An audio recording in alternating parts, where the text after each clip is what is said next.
नमस्कार मेरे प्यारे बच्चों, क्या हाल चाल है सबके। अब देखिए अगला जो क्लास लेके आ रहे हैं हम वो है आपकी वही पेपर फर्स्ट चल ही रहा है क्वांटम फिजिक्स के अंदर। और क्वांटम फिजिक्स के अंदर हम पिछली क्लासों में जो पढ़ रहे हैं 3-4 क्लास से वो हम पूरा स्टडी करके आए, पूरी चीज़ें पढ़ के आए किसकी, प्रकाश विद्युत प्रभाव या फोटो इलेक्ट्रिक इफेक्ट। इसके बाद में 1905 में आइंस्टीन ने भी प्रकाश विद्युत प्रभाव को समझाया। और क्वांटम भौतिकी के अनुसार अकॉर्डिंग टू क्वांटम फिजिक्स समझाया। और कौन से प्रभाव को समझाया, प्रकाश विद्युत प्रभाव को। अब एग्जाम में देखो 2 क्वेश्चन बनते हैं, ध्यान रखना मेरी चीज़ का। एक तो एग्जाम में पूछता है नॉर्मल कि प्रकाश विद्युत प्रभाव क्या है, समझाइए, परिभाषा बताइए, या इसका पूरा एक्सपेरिमेंट करिए, निष्कर्ष बताइए, या इसकी कमियां बताइए, पहले से अब क्या सुधार हुआ। अगर सिर्फ एग्ज़ाम में नाम लिखा हुआ है प्रकाश विद्युत प्रभाव या फोटो इलेक्ट्रिक इफेक्ट, तब तो मैंने जो पिछली क्लास में पढ़ाया वो क्वेश्चन करना है, ठीक है। और जब एग्ज़ाम में स्पेसिफिक नाम देके पूछे कि आइंस्टीन का अनुसार बताइए, आइंस्टीन के क्वांटम सिद्धांत से किसको समझाना है, प्रकाश विद्युत प्रभाव को, तब आपको जो अभी जो क्लासों में हम पढ़ेंगे अगली इन क्लासों में उसको सॉल्व करना है। तो बहुत बार ऐसा होता है कि हम पढ़ के जाते हैं, हमें वहाँ पता ही नहीं चलता कि क्या करना है क्या नहीं करना है। वो तब पता नहीं चल पाता, एक तो सिस्टम से नहीं पढ़ते, पहली बात। दूसरी बात, पढ़ते हैं लेकिन उसमें रामायण की कहानी अलग है, पढ़ अलग रहे, पता ही नहीं चलता है पीछे क्या पढ़ के आए, क्या कहानी चल रही है अपने पास। और वो महापुराण जिनके अंतर्गत ये नोट्सों के वजन में दब जाते हैं अपन, हर चीज़ को एक मज़े के साथ पढ़िए, ठीक है। तो कमेंट करके ज़रूर बताइए कि अपने साथ पढ़ने में मज़ा आ रहा नहीं आ रहा क्लासेस में, ज़रूर कमेंट कीजिएगा बच्चों, ठीक है। और सभी स्टूडेंट्स को बताइए अपना पेपर चालू हो गया है, सभी को कनेक्ट कीजिए जिससे कि सब बच्चे साथ साथ पढ़ सकें। रेगुलर डेली क्लासेस चली रही हैं अपनी टाइम टू टाइम शेड्यूल के साथ, तो लगातार सभी बच्चे जुड़े रहें। और फिर कह रहा हूँ एक चीज़ जो यहाँ पढ़ रहे हैं अपन उसकी बात करता हूँ। प्रकाश विद्युत प्रभाव पूछे, अगर फोटो इलेक्ट्रिक इफेक्ट पूछे तो अभी जो पढ़ के आए उसकी बात करना है। और अगर प्रकाश विद्युत प्रभाव के साथ आइंस्टीन शब्द दिख जाए कि आइंस्टीन के अनुसार व्याख्या कीजिए कि आइंस्टीन ने प्रकाश विद्युत प्रभाव या फोटो इलेक्ट्रिक इफेक्ट की जो थ्योरी बताई थी किस तरीके से बताई, तब जो अब हम आगे बातें करने जा रहे हैं उस पर बात करनी है, ठीक है। तो सब बच्चों के समझ में आया होगा कि मैं किस तरीके से बात कर रहा हूँ। तो देखिए सबसे पहले लिखिए, एक बेसिक थ्योरी की लाइन लिख देते हैं कि सन 1905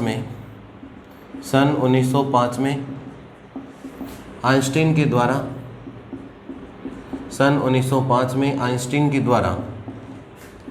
प्रकाश विद्युत प्रभाव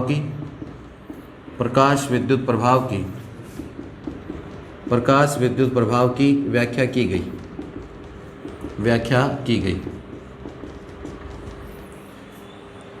Einstein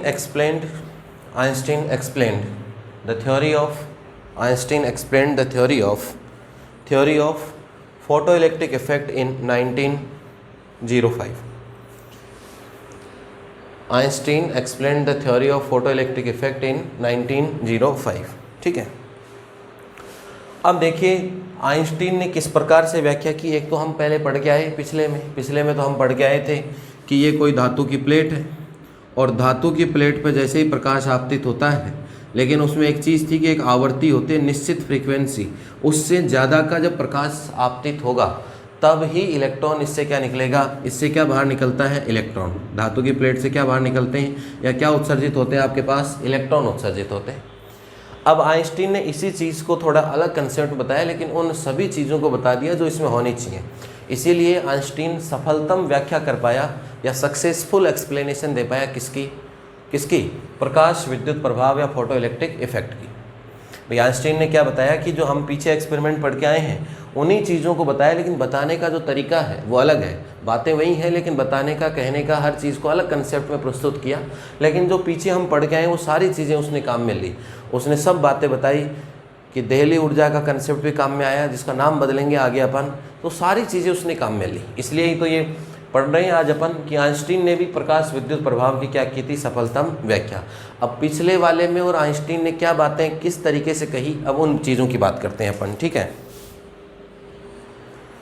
आइंस्टीन ने क्या कहा कि जो प्रकाश ऊर्जा है, एक बार मेरी बातें सुनिए सब, एक बार कॉपी में लिखना नहीं है नोट्स में, फिर मैं पूरी चीज़ें लिखवा ही रहा हूँ, साथ साथ बोर्ड पे लिख रहा हूँ, पूरी थ्योरी इंग्लिश में बता ही रहा हूँ साथ साथ, तो कोई किसी नोट्स बुक किसी की ज़रूरत नहीं है। अब देखो PDF मोबाइलों में चाहे किताबें डाउनलोड कर लो आप, लेकिन कोई बुक डाउनलोड करके उसमें से कितनी किताबें पढ़ पाए आप? आज तक नहीं पढ़ पाते हैं सही सिस्टम से।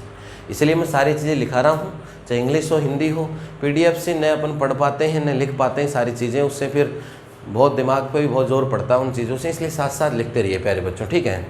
आइंस्टीन ने क्या कहा कि जो प्रकाश ऊर्जा है, आइंस्टीन ने क्या कहा कि जो प्रकाश ऊर्जा या जो प्रकाश विकिरण है वो तरंगाग्र के रूप में न फैली हुई होकर, आइंस्टीन ने क्या कहा कि जो प्रकाश ऊर्जा है, एक बार समझिए, मैं स्टेप बाय समझ रहा हूँ। आइंस्टीन ने कहा कि जो प्रकाश ऊर्जा है वो तरंगाग्र या वेव फ्रंट के रूप में न होकर, आइंस्टीन ने क्या कहा कि जो प्रकाश ऊर्जा है वो तरंगाग्र या वेव फ्रंट के रूप में न होकर किस प्रकार से होती है? सूक्ष्म पैकेट के रूप में होती है, स्मॉल पैकेट्स में होती है। किस में होती है मेरे प्यारे बच्चों? सूक्ष्म पैकेट या स्मॉल पैकेट्स के रूप में होती है। आइंस्टीन ने क्या कहा कि जो प्रकाश ऊर्जा है वो तरंगाग्र या वेव फ्रंट के रूप में न होकर किसके रूप में होती है? सूक्ष्म पैकेट्स के रूप में होती है। छोटे छोटे स्मॉल एनर्जी या ऊर्जा के बंडल्स होते हैं, एनर्जी या ऊर्जा के क्या होते हैं? Small packets. तो आइंस्टीन ने पहली चीज़ तो ये बताई आपको कि आपके पास जो प्रकाश ऊर्जा है या जो लाइट एनर्जी है वो तरंगाग्र या वेव फ्रंट के रूप में न होकर, या तरंगाग्र के रूप में न होकर, तरंगाग्र या वेव फ्रंट के रूप में न होकर किसके रूप में होती है? सूक्ष्म पैकेट या स्मॉल पैकेट्स के रूप में होती है। ये मैं पहले ही बता चुका हूँ आपको कि क्वांटम फिजिक्स जो कहती है, अपनी जो क्वांटम फिजिक्स है वो कहती है कि ऊर्जा या जो एनर्जी है वो सतत या कंटिन्यूस न होकर, ऊर्जा या एनर्जी है जो सतत या कंटिन्यूस न होकर किस रूप में होती है? विविक्त रूप में। सबसे पहली क्लास में जब मैंने क्वांटम थ्योरी की जो बेसिक बातें बताई थी, विविक्त रूप या किस रूप में होती है? डिस्क्रीट फॉर्म में होती है। किस रूप में होती है मेरे प्यारे बच्चों? डिस्क्रीट रूप में। तो क्वांटम फिजिक्स पहले से कहती आ रही है कि ऊर्जा या एनर्जी जो है वो सतत या कंटिन्यूस न रूप में न होकर किस रूप में होती है? डिस्क्रीट फॉर्म में। डिस्क्रीट का मतलब अलग अलग भागों में विभाजित होती है, और उन्हीं अलग अलग भागों को हम क्या कहते हैं? सूक्ष्म पैकेट या क्या कहते हैं? स्मॉल पैकेट्स कहते हैं। इन सूक्ष्म पैकेट या स्मॉल पैकेट्स को सबसे पहले क्या नाम दिया गया? क्वांटा कहते हैं। इनको क्या कहते हैं मेरे प्यारे बच्चों? क्वांटा कहते हैं। इन स्मॉल पैकेट्स को क्या कहते हैं? क्वांटा कहते हैं। ये जो स्मॉल पैकेट्स हैं आपके पास, इन स्मॉल पैकेट्स को हम क्या कहते हैं प्यारे बच्चों? क्वांटा कहते हैं। तो अभी तक जो मैंने बातें बताई, थ्योरी लिखने में समस्या नहीं होनी चाहिए। थ्योरी लिखवा रहा हूँ लेकिन एक बार चीज़ तो समझिए। जब समझी हुई चीज़ को लिखेंगे तो लिखने में भी आसान लगेगी, सारी चीज़ें बेहतर रहेंगी, ठीक है। तो आइंस्टीन ने क्या कहा? ये तो हम क्वांटम फिजिक्स से जानते हैं कि क्वांटम फिजिक्स में एनर्जी या ऊर्जा, हमेशा दिमाग में फिट कर लो कि सतत या कंटिन्यूस नहीं होती, ऊर्जा छोटे छोटे भागों में विभाजित होती है। उन छोटे छोटे भागों या विविक्त रूप या डिस्क्रीट फॉर्म में होती है, और उस डिस्क्रीट फॉर्म या विविक्त रूप को ही हम क्या कहते हैं? क्वांटा कहते हैं। आइंस्टीन ने क्या कहा कि जो प्रकाश ऊर्जा है, जो प्रकाश ऊर्जा है या प्रकाश विकिरण की जो ऊर्जा है आपके पास, वो ऊर्जा तरंगाग्र या वेव फ्रंट के रूप में फैली हुई न होकर किस रूप में होती है? सूक्ष्म पैकेट या स्मॉल पैकेट्स के रूप में होती है। किस रूप में होती है मेरे प्यारे बच्चों? सूक्ष्म पैकेट या स्मॉल पैकेट्स के रूप में होती हैं। और इन छोटे छोटे ऊर्जा के भागों को, इन छोटे छोटे ऊर्जा के भागों को हम क्या कहते हैं? क्वांटा कहते हैं। इन ऊर्जा के छोटे छोटे भागों को हम क्या कहते हैं? क्वांटा कहते हैं। अगर हम न्यू आवर्ती की अगर कोई भी लेके चलें विकिरण या प्रकाश, तो उस क्वांटा की ऊर्जा, अगर कोई भी प्रकाश आया आपके पास, प्रकाश की किरण थी जो आपके पास, उसकी आवर्ती या फ्रीक्वेंसी कितनी लें? न्यू। तो अब मैंने क्या कहा कि जो ऊर्जा या एनर्जी है वो फैली हुई न होकर किसके रूप में होती है? सूक्ष्म पैकेट में। अगर प्रकाश की आवर्ती कितनी है? न्यू। फ्रीक्वेंसी ऑफ लाइट कितनी लेके चले? न्यू। तो एक जो पैकेट होगा उसकी ऊर्जा E बराबर कितनी होगी? h new. और एक जो पैकेट होगा उसकी ऊर्जा कितनी होगी? E बराबर h न्यू। h क्या होता है? मैंने पहली क्लास में बताया था, प्लांक नियतांक होता है। 6.63 × 10⁻⁻34 जूल सेकंड होता है आपके पास। h क्या होता है? प्लांक कांस्टेंट होता है। h क्या होता है मेरे प्यारे बच्चों? प्लांक नियतांक होता है आपके पास, प्लांक नियतांक होता है, और जिसकी वैल्यू h = 6.63 × 10⁻⁻34 जूल सेकंड होता है आपके पास, ठीक है। अब यहाँ से देखो, अभी तक मैंने क्या कहा? ध्यान से समझिए चीज़ों को, अभी तक याद हो जानी चाहिए। साथ साथ मैंने हेडिंग लगा रखी है, क्वांटम फिजिक्स पढ़ने के साथ साथ, समझने के साथ साथ यहीं की यहीं आपके याद हो जानी चाहिए। तो होगी, ये मेरी गारंटी है, ठीक है प्यारे बच्चों। अब यहाँ से देखिए कि हमने कहा कि प्रकाश ऊर्जा है वो आइंस्टीन ने क्या कहा कि बोले तरंगाग्र या वेव फ्रंट के रूप में नहीं होती है, तो फिर किस रूप में होती है? सूक्ष्म पैकेट के रूप में होती है, स्मॉल पैकेट्स के रूप में होती है। और एक सूक्ष्म पैकेट्स को, इनका नाम क्या होता है, इन्हें क्या कहते हैं, क्वांटा कहते हैं। क्या कहते हैं मेरे प्यारे बच्चों, क्वांटा कहते हैं। अगर प्रकाश की आवर्ती या फ्रीक्वेंसी ऑफ लाइट, प्रकाश की आवर्ती या फ्रीक्वेंसी ऑफ लाइट क्या लेके चले अपन, न्यू लेके चले। फ्रीक्वेंसी ऑफ लाइट कितनी हो आपके पास, न्यू। तो एक पैकेट की जो ऊर्जा एनर्जी होगी ई बराबर कितनी होगी, एच न्यू। एक जो पैकेट बनेगा आपके पास, एक एक ऐसे पैकेट बनेंगे, मान लो ऐसे समझो कि ये पूरा एक बंडल था ऊर्जा का। अब ऊर्जा एक साथ न होकर इसे भागों में बटी हुई है, ऐसे भाग, ये एच न्यू का एक पैकेट हो गया, H new H new H new H new, ऐसे पैकेट बन गए, सब सारे बराबर साइज के पैकेट बन गए। एक पैकेट की ऊर्जा या एनर्जी कितनी होती है, ई बराबर एच न्यू। न्यू क्या है, आवर्ती या प्रकाश की क्या है, फ्रीक्वेंसी है। और आपके पास एच क्या है, प्लांक नियतांक या प्लांक कांस्टेंट, जिसकी वैल्यू हम बहुत भली भांति जानते हैं, 6.63 × 10⁻34 जूल सेकंड होती है आपके पास। अब मान लो किसी को एक पैकेट से ज़्यादा ऊर्जा चाहिए तो 2 पैकेट ले लो, और ज़्यादा चाहिए तो 3 पैकेट ले लो, और ज़्यादा चाहिए तो 4 ले लो, और ज़्यादा चाहिए तो 5 ले लो। तो इसलिए क्या कहते हैं, जो जिसमें मान लो किसी को 5 ऊर्जा चाहिए, किसी को 10 चाहिए, 10 पैकेट चाहिए, तो हम कहते हैं कि 5 एच न्यू हो गए। किसी को 10 चाहिए, 10 एच न्यू हो गए। इसलिए जो भी ऊर्जा होती है उसके साथ एक संख्या आ रही है, संख्या आ रही है, इसका मतलब क्या आ रही है, एन एच न्यू होता है। क्या होता है, एच न्यू का कितना गुणक होता है, N.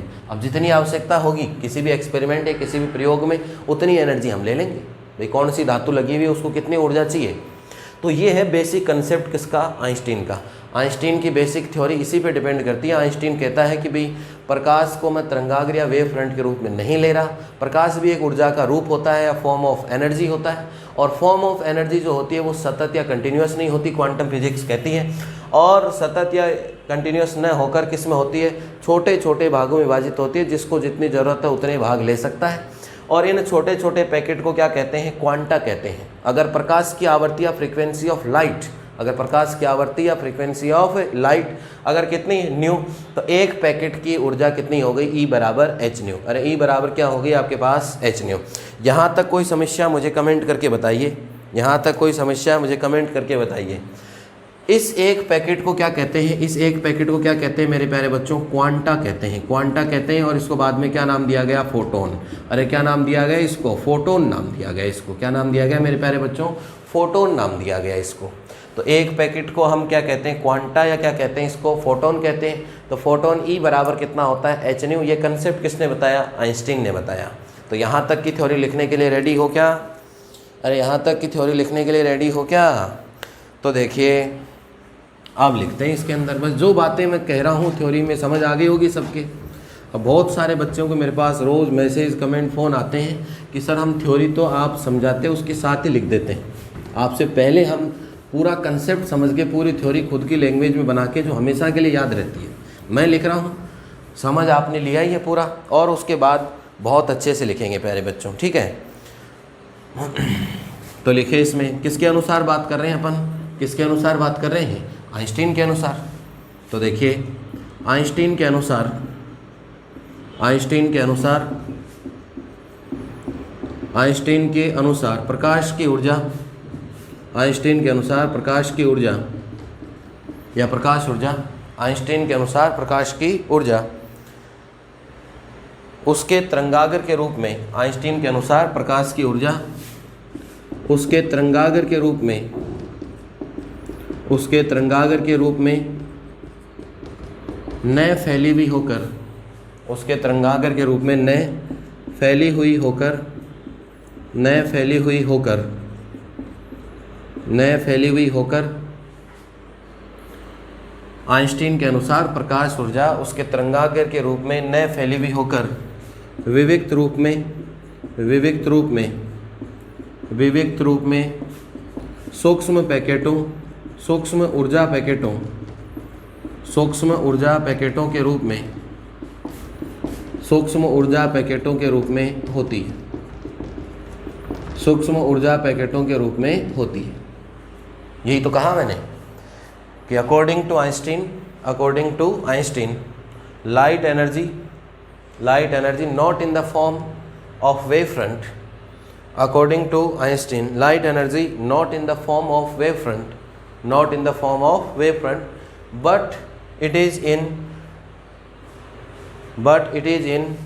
discrete form, but it is in discrete form as small energy packets, but it is in discrete form as small energy packets, but it is in discrete form as small energy packets.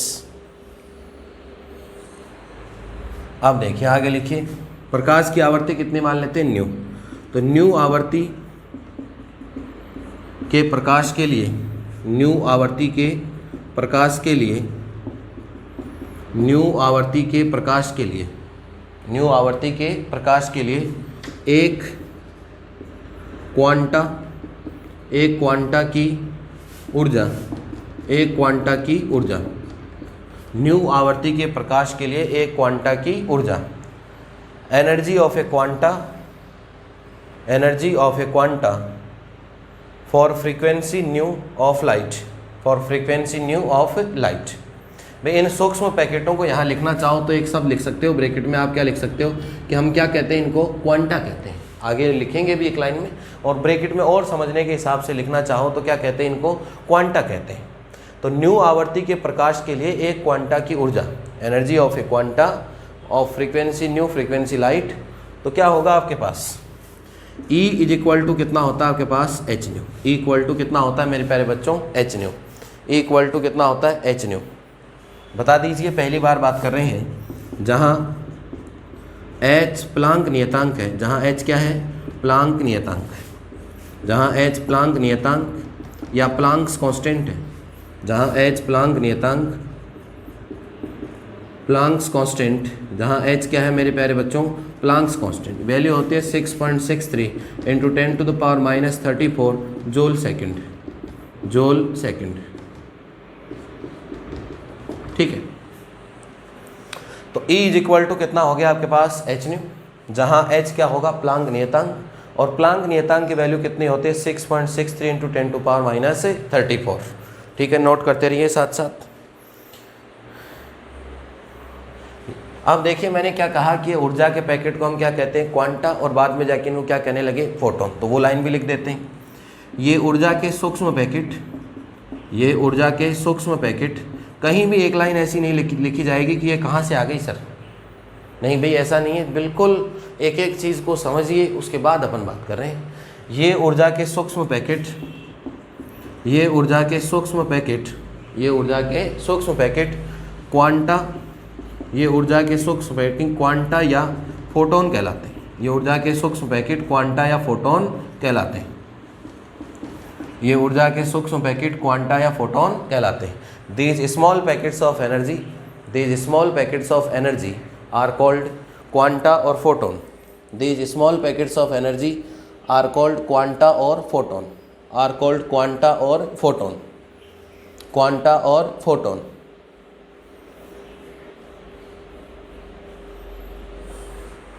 तो इससे क्या बात पता चली कि जो प्रकाश ऊर्जा है हमारे पास, वो प्रकाश ऊर्जा किस रूप में होती है, विविक्त या डिस्क्रीट फॉर्म में होती है, और छोटे छोटे पैकेट्स में होती है। उन पैकेट को क्या कहते हैं, क्वांटा या क्या कहते हैं, फोटोन। तो हम एक लाइन में इस पूरी बातों को हम एक लाइन और लिख सकते हैं कि जो प्रकाश ऊर्जा है, जो आपके पास प्रकाश ऊर्जा है, वो किस रूप में निहित होती है, फोटोन के रूप में निहित होती है। प्रकाश ऊर्जा किस रूप में निहित होती है, फोटोन के रूप में निहित होती है।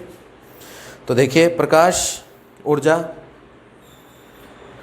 प्रकाश ऊर्जा, एक लाइन और लिख लीजिए इसमें इसी चीज़ को कि प्रकाश ऊर्जा या विकिरण ऊर्जा, प्रकाश ऊर्जा एच न्यू ऊर्जा के, प्रकाश ऊर्जा एच न्यू ऊर्जा के फोटोन के रूप में, एच न्यू ऊर्जा के फोटोन के रूप में, प्रकाश ऊर्जा एच न्यू ऊर्जा के फोटोन के रूप में निहित होती है, एच न्यू ऊर्जा के फोटोन के रूप में निहित होती है।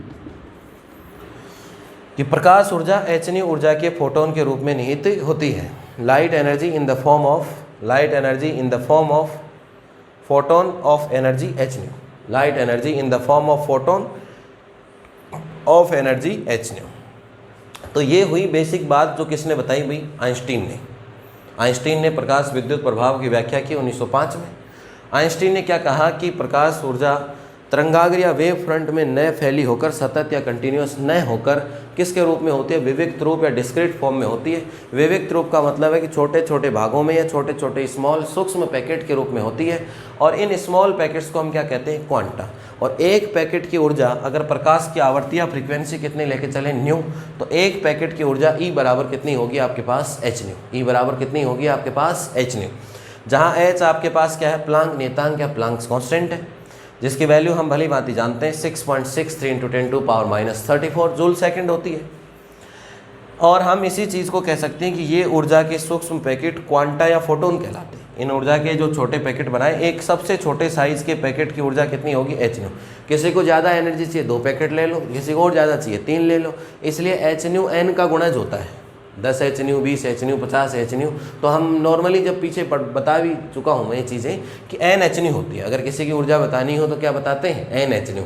आगे जब हम डेरिवेशन पढ़ेंगे, बहुत सारे फॉर्मूले हैं, ये तो बहुत बेसिक चीज़ें हैं, तो वहाँ एनर्जी जो लेके चलेंगे हम एच न्यू न लेके चल के कितनी लेके चलेंगे, एन एच न्यू लेके चलेंगे। कितने लेके चलेंगे, एन एच न्यू, ठीक है। अब आइंस्टीन, ये तो हो गई आइंस्टीन ने क्या बताया। अब आइंस्टीन ने प्रयोग कैसे किया, अरे प्रयोग कैसे किया, एक तो ये बात पढ़नी है अपन को। एक आइंस्टीन ने ये बात कैसे बताई, जैसे पिछले जो हम पढ़ के आए हैं प्रकाश का विद्युत प्रभाव, उसमें एक शब्द काम में लिया था, देहली आवृत्ति। क्या काम में लिया था, देहली आवृत्ति या थ्रेशोल्ड फ्रीक्वेंसी काम में लिया था। थ्रेशोल्ड फ्रीक्वेंसी वो न्यूनतम से न्यूनतम फ्रीक्वेंसी या कम से कम आवश्यक फ्रीक्वेंसी प्रकाश की, जिसके बाद या जिस फ्रीक्वेंसी से ज़्यादा फ्रीक्वेंसी होने पर धातु से क्या निकलेगा, इलेक्ट्रॉन। तो उस चीज़ को कैसे बताया, तो एक तो देखो हम पढ़ने वाले हैं कि आइंस्टीन ने प्रयोग या एक्सपेरिमेंट कैसे किया, पहली बात। दूसरी बात, उसने देहली ऊर्जा को कैसे समझाया। तो देहली ऊर्जा के लिए आइंस्टीन ने एक शब्द काम में लिया था, कार्य फलन, या उसको कहते हैं वर्किंग फंक्शन। कार्य फलन या उसको क्या कहते हैं, वर्क फंक्शन या वर्किंग फंक्शन कहते हैं। एग्जाम में यहाँ से बीच में छोटा सवाल भी बनता, बता रहा हूँ मैं सारी चीज़ें कि कहाँ बड़ा बनेगा कहाँ छोटा बनेगा। पिछले डेरिवेशन में क्लियर है, प्रकाश विद्युत प्रभाव में परिभाषा का छोटा बन सकता है, एक्सपेरिमेंट पूरा बड़ा पूछ सकता है, एक छोटा निष्कर्ष या रिजल्ट से भी बन सकता है। तो ये सारी चीज़ें हैं। और मैं जैसे यूनिट अपनी कंप्लीट होगी, पूरा चैप्टर जब हम पढ़ लेंगे, 15-10 जितनी भी क्लास लगेंगी इसमें, उन क्लास के बाद में एक एक टॉपिक में बताऊंगा कि इससे यहाँ से छोटा क्वेश्चन आ सकता है, यहाँ से बड़ा आ सकता है। इसलिए बिल्कुल घबराने की ज़रूरत नहीं है, बिल्कुल पॉइंट टू द सिलेबस चल रहा हूँ एग्जाम के, चाहे कोई सी भी यूनिवर्सिटी हो, सारे टॉपिक कवर हो जाएंगे। जब लास्ट खत्म हो बुक, उस दिन मुझे कहना कि सर ये बाकी रहेगा। एक भी टॉपिक किसी भी यूनिवर्सिटी के किसी भी बच्चे का कोई टॉपिक बाकी नहीं रहेगा। समझ रहे हो मेरी बात को, चाहे बच्चा ऑनर्स का हो, चाहे बच्चा पास कोर्स का हो, किसी भी कोर्स में हो स्टूडेंट, एक भी टॉपिक उसका बाकी नहीं रहेगा। तो ये तो बेसिक बातें थी कि आइंस्टीन ने एनर्जी या ऊर्जा को किस रूप में बताया, ठीक है। अब देखिए आइंस्टीन ने प्रयोग या एक्सपेरिमेंट कैसे किया, कैसे उसने इलेक्ट्रॉन बाहर निकाला, कैसे उसमें विद्युत धारा प्रवाहित हुई, ये सारी चीज़ें हम अभी पढ़ने वाले हैं, ठीक है। तो देखिए पहले बच्चों ने लिख लिया होगा सबने। अब देखो इससे आगे बढ़ते हैं, बिल्कुल जल्दबाजी मत कीजिए, बिल्कुल बहुत आराम से चलेंगे। सिलेबस अपनी मुट्ठी में रहता है, जब चाहो तब काम कर लेंगे अपन, ठीक है। इसलिए कभी मत घबराइए, बिल्कुल बेफिक्र रहिए। सिलेबस ज़्यादा है कम है, मैं हूँ, आप भास्कर में पढ़ रहे हैं, भारत सर से पढ़ रहे हैं, इसका मतलब बेफिक्र रहिए। सिलेबस कोई महाभारत चीज़ नहीं है, कभी भी सिलेबस की कोई समस्या नहीं आएगी, बहुत आसानी पूर्वक चलेंगे। आपको पता ही नहीं चलेगा कि इतने आसानी पूर्वक भी हमने क्या कर लिया है, सिलेबस कंप्लीट कर लिया है। इसलिए बर्डन मत लीजिए, घबराइए मत, बिल्कुल नो टेंशन रहिए और पढ़ते रहिए, सभी बच्चों को साथ बताते रहिए।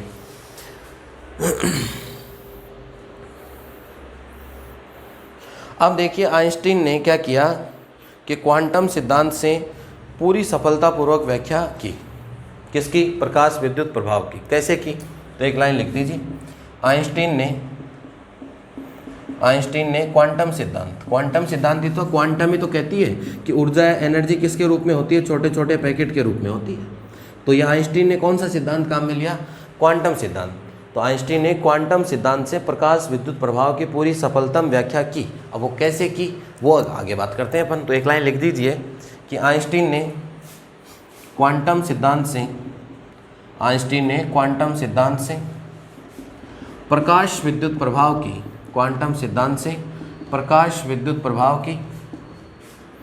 आइंस्टीन ने क्वांटम सिद्धांत से प्रकाश विद्युत प्रभाव की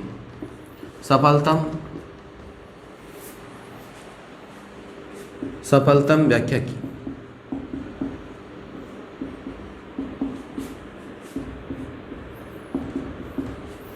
Einstein gave successful explanation of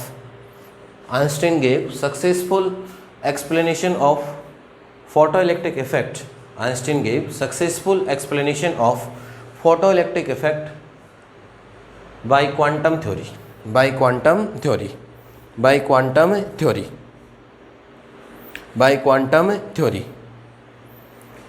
अब इसके अंदर क्या है कि प्रकाश है वो किस रूप में माना इसने, ऊर्जा है, एनर्जी लेके चला। हम पहले से जानते हैं प्रकाश किस रूप में होता है, एनर्जी फॉर्म में होता है। इसने कहा कि प्रकाश की ऊर्जा है वो किस रूप में निहित है, फोटोन के रूप में निहित है। प्रकाश की ऊर्जा छोटे छोटे भागों के रूप में बनी और छोटे छोटे भागों को हम क्या कहते हैं, फोटोन। छोटे छोटे भागों को हम क्या कहते हैं, फोटोन कहते हैं। ठीक है, अब देखिए तो लिखे इसमें प्रकाश ऊर्जा फोटोन के रूप में, प्रकाश ऊर्जा फोटोन के रूप में निहित है। प्रकाश ऊर्जा फोटोन के रूप में निहित है। प्रकाश ऊर्जा फोटोन के रूप में निहित है। Light energy in the form of photon. Light energy content in the form of photon. Light energy content in the form of photon. अब देखिए क्या होता है इसके अंदर। पहले हम जो पढ़ के आए थे उसको एक बार दोबारा देखें और फिर आइंस्टीन ने कहा वो देखते हैं। पहले हम कहते थे कि ये धातु की प्लेट है और इस धातु की प्लेट पर प्रकाश की आपतित होता है। प्रकाश तरंगें आपतित होती हैं तो इसमें से क्या उत्सर्जित होते हैं मेरे प्यारे बच्चों, इलेक्ट्रॉन उत्सर्जित होते हैं। क्या उत्सर्जित होते हैं, इसमें से इलेक्ट्रॉन उत्सर्जित होते हैं आपके पास। कब इलेक्ट्रॉन होते हैं कि जैसे मान लो इसकी 5 आवृत्ति चाहिए तो 5 या 5 से ज़्यादा आएगा तभी इलेक्ट्रॉन निकलेंगे। 10 वाला और कोई धातु लिया मान लो आपने, या और कोई मेटल लिया आपने, तो उसके अंदर मान लो 10 चाहिए उसको, कम से कम समझने के लिए बता रहा हूँ। तो 10 या 10 से ज़्यादा का जब प्रकाश आएगा आवृत्ति या फ्रीक्वेंसी का तो ही निकलेगा, 10 से कम नहीं निकलेगा। तो एक निश्चित आवृत्ति से, उसने क्या कहा, एक निश्चित आवृत्ति से बनाना मत भी, एक बार समझ लो पहले। निश्चित आवृत्ति से अधिक आवृत्ति का प्रकाश, एक निश्चित आवृत्ति से अधिक आवृत्ति का प्रकाश, एक पर्टिकुलर फ्रीक्वेंसी है उससे ज़्यादा पर्टिकुलर फ्रीक्वेंसी का अगर प्रकाश या लाइट इंसिडेंट या आपतित होता है तब इसमें से क्या निकलते हैं, फोटोन। ठीक है, अब इसी बात को आइंस्टीन ने कैसे कहा वो समझिए और उसको हम लिखने वाले हैं आगे। इसी बात को आइंस्टीन ने कैसे कहा, अब देखिए ये धातु की प्लेट, अब किसकी बात कर रहा हूँ, आइंस्टीन। ये तो हम पढ़ के आ गए पहले, प्रकाश विद्युत प्रभाव। इसी को बहुत सफलतापूर्वक किसने प्रस्तुत किया, आइंस्टीन ने। कहने का तरीका अलग है, बातें वही हैं। आइंस्टीन ने क्या कहा कि बोले धातु में क्या है, इलेक्ट्रॉन है। इलेक्ट्रॉन बंद या बॉन्ड बने रहते हैं सबके बीच में। अब इस पे प्रकाश आपतित होगा। आइंस्टीन ने क्या कहा कि प्रकाश तरंग के रूप में न होकर किस रूप में होता है आपके पास, अरे किस रूप में होता है, प्रकाश ऊर्जा होगी। और यहाँ ऊर्जा के क्या होंगे, पैकेट हैं। ऊर्जा के क्या है आपके पास, पैकेट आ रहे हैं। ठीक है, अब हर एक धातु की एक अपनी क्षमता होती है कि जब तक उसको कितनी ऊर्जा नहीं मिले, एक फिक्स मात्रा होती है ऊर्जा की कि इतनी ऊर्जा नहीं मिलेगी जब तक इसमें से इलेक्ट्रॉन नहीं निकलेंगे, जब तक इसमें से इलेक्ट्रॉन नहीं निकलेंगे। भाई हर चीज़ की फिक्स होती है, हर आदमी फिक्स सोच के चलता है कि भाई मेरे को जब तक सैलरी 20,000 30,000 नहीं मिलेगी तब तक मैं काम पे नहीं जाऊँगा। ठीक है, वही स्थिति इसकी है। बोले जब तक हमें फिक्स निश्चित मात्रा में ऊर्जा नहीं मिलेगी, पहले क्या कहते थे, निश्चित मात्रा में आवर्ती नहीं मिलेगी, तो E बराबर जो hν बना है उस आवर्ती से ही तो क्या बना है, ऊर्जा बनी है आपके पास। वे बात पिछले वाले में तो आवर्ती से बात कर रहे थे, अब E बराबर hν बन गया, तो न्यू काम वही है, चीज़ें वही है, बस एक्सप्लेनेशन का तरीका बदल गया। एक्सप्लेनेशन क्या बदल गया आपके पास, तरीका बदल गया। तो E बराबर कितना आपके पास, hν था। अब क्या कहता है, पहले हम आवर्ती न्यू से बात कर रहे थे, अब बात किससे करेंगे, ई से। बोले धातु में से इलेक्ट्रॉन तभी उत्सर्जित होगा जब निश्चित मात्रा से अधिक ऊर्जा प्राप्त होगी। किसको, इस धातु को। तो अब कैसे कहेंगे, आइंस्टीन ने क्या कहा कि अगर किसी भी धातु की प्लेट या मेटालिक जो प्लेट है, अगर उस धातु की प्लेट से इलेक्ट्रॉन उत्सर्जित करवाने हैं, प्रकाश विद्युत प्रभाव करवाना है, तो एक निश्चित ऊर्जा से ज़्यादा का प्रकाश आपतित होगा। निश्चित ऊर्जा से ज़्यादा ऊर्जा के पैकेट मिलेंगे या निश्चित ऊर्जा से ज़्यादा का एनर्जी का प्रकाश आएगा, तब ही वो ऊर्जा अवशोषित करके और इलेक्ट्रॉन क्या होंगे, उत्सर्जित होंगे। धातु का पृष्ठ उस ऊर्जा को अवशोषित करके क्या क्या करेगा, इलेक्ट्रॉन उत्सर्जित। पहले कहते थे बोले निश्चित आवर्ती, तो आवर्ती या फ्रीक्वेंसी से ही तो ई बना है। अरे आवर्ती या फ्रीक्वेंसी से तो क्या बना है, ई बना आपके पास। तो आइंस्टीन ने इसी चीज़ को बदल दिया। आइंस्टीन ने क्या कहा कि जब तक एक निश्चित मात्रा में ऊर्जा के पैकेट नहीं, हर धातु की अलग अलग है। कोई कहता है कि मैं 20,000 से कम आएगी तो घर से नहीं निकलूँ, समझने का तरीका। कोई कह रहा है सैलरी 50,000 से कम होगी तो मैं घर से नहीं जाऊँ, कम पे तो काम ही नहीं करते अपन। ऐसे इनकी फिक्स है हर एक मेटल की कि इतनी ऊर्जा जब तक अवशोषित नहीं करेगी जब तक इसमें से इलेक्ट्रॉन बाहर नहीं निकलेगा।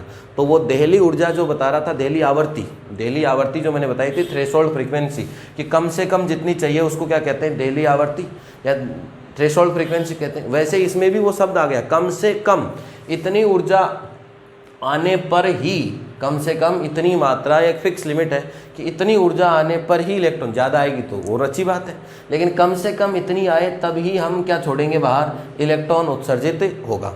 तो वो कम से कम एक फिक्स क्वांटिटी कर दी, और यहाँ भी एक फिक्स थी कि इतनी आएगी तभी इलेक्ट्रॉन बाहर निकलेंगे। यहाँ आवर्ती थी और यहाँ आवर्ती की जगह किसकी बात कर दी, ऊर्जा एनर्जी के रूप में बता दिया उसको। तो जो निश्चित कम से कम होती है उसको क्या कहते हैं, देहली आवर्ती कहते हैं, थ्रेशोल्ड फ्रीक्वेंसी। अब उसी चीज़ को इसने ऊर्जा के रूप में बता दिया, और उसको देहली ऊर्जा नाम न देके उसने, आइंस्टीन ने क्या नाम दिया इसको, कार्यफलन। आइंस्टीन ने क्या दिया इसको, कार्यफलन, या क्या नाम दे दिया इसको, वर्क फंक्शन नाम दे दिया आइंस्टीन ने। जिसको हम पहले कहते थे देहली आवर्ती कि इतनी तो आनी चाहिए, कम से कम वो आवर्ती या न्यूनतम से न्यूनतम वो आवर्ती जिससे कि इलेक्ट्रॉन बाहर निकल सके। अब वो कम से कम वो ऊर्जा जो धातु का पृष्ठ अवशोषित करके इलेक्ट्रॉन निकाल सके, तो वो कम से कम हर धातु को अलग अलग एनर्जी चाहिए, हर मेटल को अलग अलग एनर्जी की मात्रा चाहिए कि उतनी एनर्जी अवशोषित करने के बाद ही वो इलेक्ट्रॉन उत्सर्जित करेगा। बात समझ रहे हैं मेरी सब। अब देखिए, और पहले उसको कहते थे देहली आवर्ती, और यहाँ तो उसको क्या कहते थे हम, देहली आवर्ती या थ्रेशोल्ड फ्रीक्वेंसी। यहाँ तो हम क्या कहते थे प्यारे बच्चों, देहली आवर्ती या थ्रेशोल्ड फ्रीक्वेंसी। और यहाँ आइंस्टीन ने उसको क्या नाम दे दिया, कार्य फलन, या क्या नाम दे दिया उसको, वर्क फंक्शन। आइंस्टीन ने उसको क्या नाम दे दिया, कार्य फलन, या उसको क्या नाम दिया, वर्क फंक्शन। इस कंसेप्ट पे काम करेगा कौन, आइंस्टीन। कौन काम करेगा, आइंस्टीन। बात समझ में आ गई होगी, बातें वही हैं, कहने का तरीका बदल गया, एक्सपेरिमेंट को एक्सप्लेन करने का तरीका बदल गया।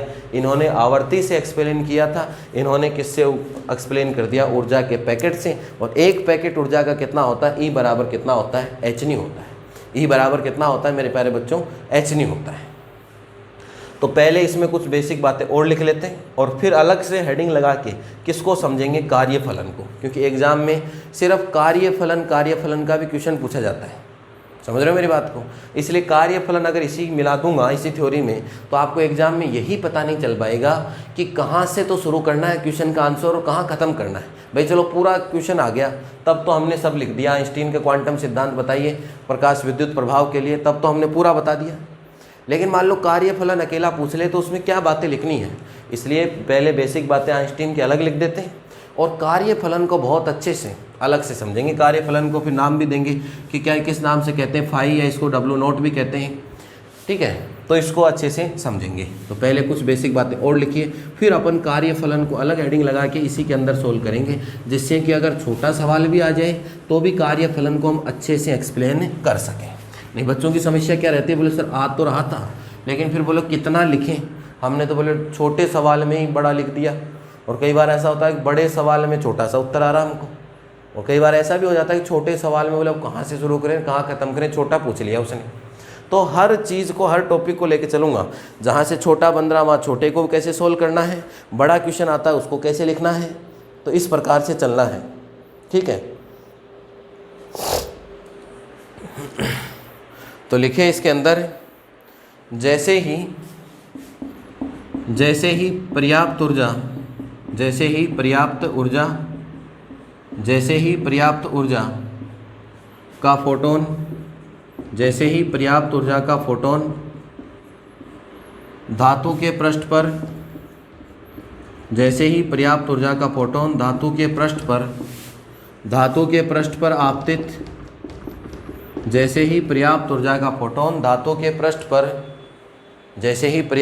का फोटोन, धातु के पृष्ठ पर, आपतित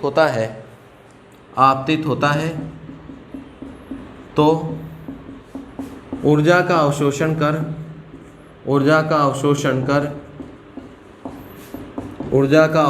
कर धातु का पृष्ठ ऊर्जा का अवशोषण कर धातु का पृष्ठ इलेक्ट्रॉन उत्सर्जित करता है धातु का पृष्ठ इलेक्ट्रॉन उत्सर्जित करता है।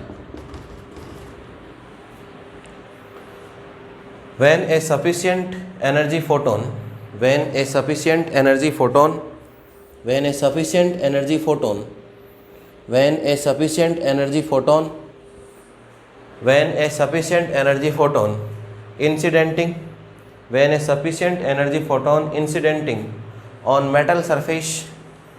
on metal surface, then when a sufficient energy photon incidenting on metal surface,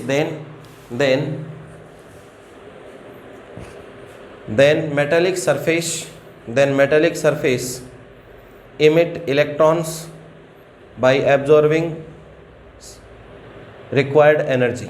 Then metallic surface emits electrons by absorbing sufficient energy या required energy।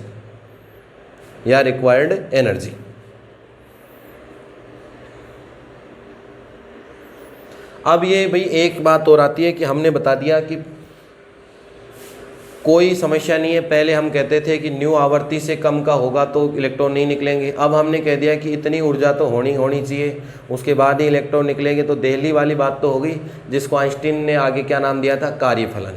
एक हमने और निष्कर्ष निकाला था कि समय पछता, कि कोई टाइम तो नहीं लग रहा इस काम में। तो यहाँ जब ये एक्सपेरिमेंट किया गया तो इसमें भी कोई समय पछता या कोई टाइम लेग नहीं है। तो एक लाइन ये भी लिखेंगे, अभी बेसिक बातें हैं ये सारी। फोटो इलेक्ट्रॉन के उत्सर्जन में आगे लिख लीजिए प्यारे बच्चों कि फोटो इलेक्ट्रॉन के उत्सर्जन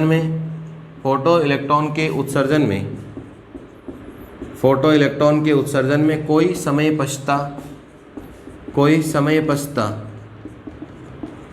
नहीं है। There is no time lag in emission of photoelectrons. There is no time lag in emission of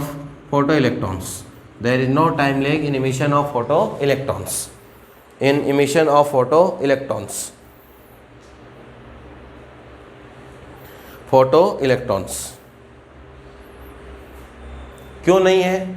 क्योंकि जब निश्चित आवर्ती से ज़्यादा प्रकाश आएगा या मतलब निश्चित ऊर्जा से ज़्यादा ऊर्जा आएगी तो इलेक्ट्रॉन बाहर निकल जाएंगे, और जो इलेक्ट्रॉन बाहर निकलेंगे उनकी गतिज ऊर्जा क्या होगी, अधिकतम होती है।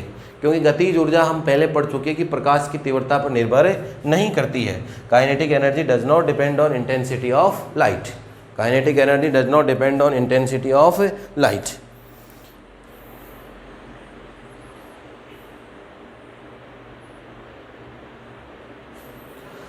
क्योंकि हम जानते हैं कि कोई भी समय पछता या टाइम लेग नहीं होगा। क्यों नहीं होगा? क्योंकि जैसे ही पर्टिकुलर एनर्जी का, ऊर्जा का फोटोन आपतित होगा तो उसमें से क्या निकल जाएगा, इलेक्ट्रॉन निकल जाएगा।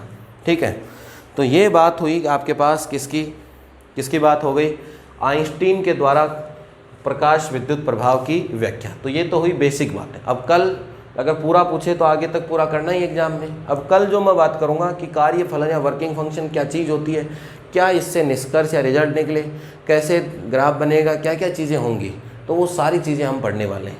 तो अगली क्लास में तैयार रहिए मेरे दोस्तों। अगली क्लास में और इसकी बहुत बेसिक बातें करने वाले हैं। तो सबको बताइए अपना बैच शुरू है, पढ़ना शुरू कीजिए, कंटिन्यू रेगुलर नोट से बनाइए।